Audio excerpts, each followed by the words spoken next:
नमस्ते दोस्तों।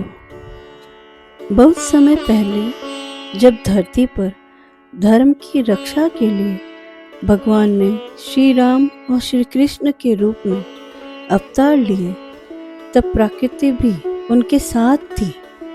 पेड़, नदियाँ, पशु पक्षी सब। क्या आपने कभी सोचा है कि श्री कृष्ण अपने मुकुट में मोर पंख क्यों सजाते हैं? यह केवल सौंदर्य की बात नहीं, इसके पीछे छिपा है त्याग, प्रेम और भक्ति की अद्भुत कथा। आज हम सुनेंगे वह रहस्य जो त्रेता के श्री राम से शुरू होकर द्वापर में श्री कृष्ण और श्री राधा जी तक पहुंचता है। आइए चले समय की इस दिव्य यात्रा पर। यह घटना त्रेता युग की है, जब भगवान श्री राम, माता सीता और लक्ष्मण वनवास में थे। कई बार उन्हें घने जंगलों से गुजरना पड़ता था। रात के अंधेरे में मार्ग ढूंढना कठिन हो जाता था। प्रभु, यह रात कितनी गहरी है, ना रास्ता दिख रहा है और ना ही कोई गांव। मुझे डर है कहीं हम भटक ना जाए। मैया, आप चिंता न करें, मैं मार्ग ढूंढने की कोशिश करता हूँ। नहीं लक्ष्मण, धैर्य रखो, हम अकेले नहीं हैं। ईश्वर की बनाई ये प्रकृति भी हमारे साथ है। निश्चित ही कोई उपाय होगा। अचानक एक सुंदर मोर पास के वृक्ष से उतरता है। तभी एक मोर ने यह देखा। वह जानता था कि यह कोई साधारण यात्री नहीं, बल्कि स्वयं भगवान विष्णु के अवतार है, श्री राम है। उसके मन में प्रेम उमड़ आया। अरे, यह मोर अपने पंखों से हमें राह दिखा रहा है।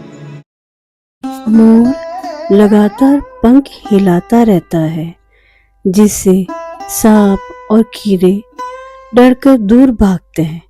श्री राम, सीता जी और लक्ष्मण जी मार्ग देखते हुए आगे बढ़ते हैं। मोर ने अपने पंखों से प्रकाश और कंपन पैदा किया, जिससे राह साफ हो गई। लेकिन ऐसे करते करते वह थक गया। मोर धीरे धीरे गिर जाता है और प्राण त्याग देता है। प्रभु, इस छोटे से पक्षी ने हमें बचाने के लिए अपना जीवन दे दिया।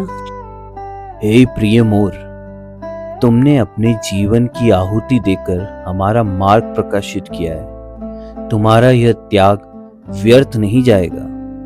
मैं वचन देता हूँ, द्वापर में जब मैं श्री कृष्ण रूप में आऊंगा, तब तुम्हारे पंख को अपने मुकुट में सदा धारण करूंगा।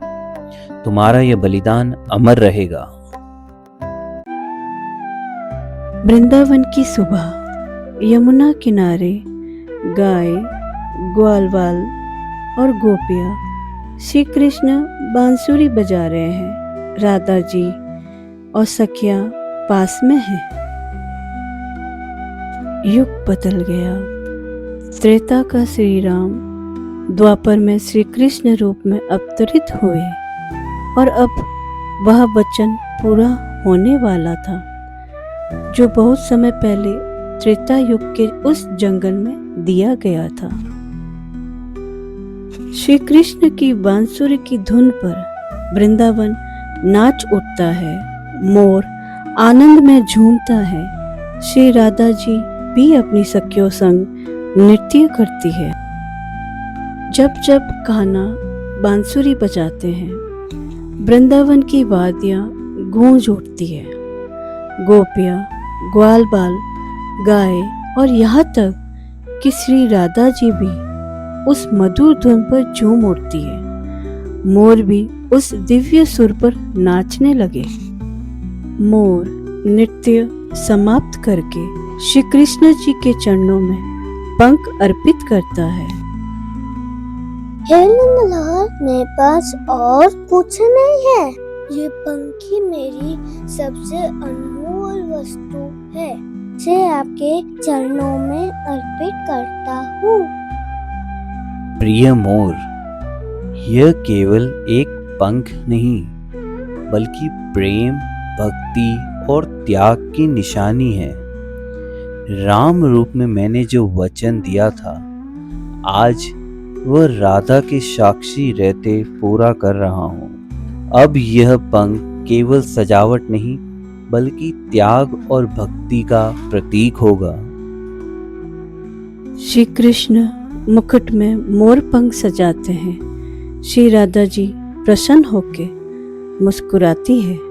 वृंदावन जय जयकार करता है और चारों ओर जय श्री कृष्ण, जय श्री राधे की ध्वनि गूंजती है।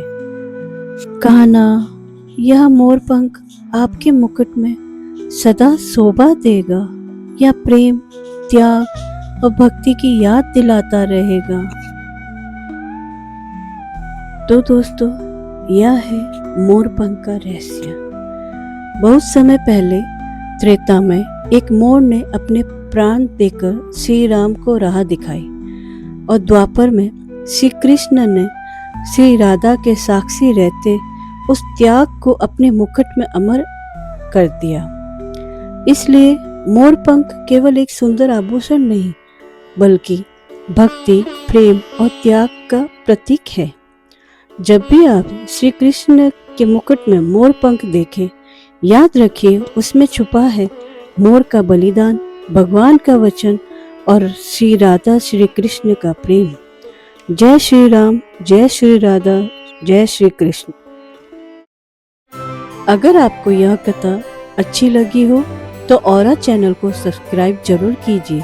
वीडियो को लाइक एंड शेयर करें ताकि यह प्रेम और भक्ति की कहानी हर दिल तक पहुंच सके।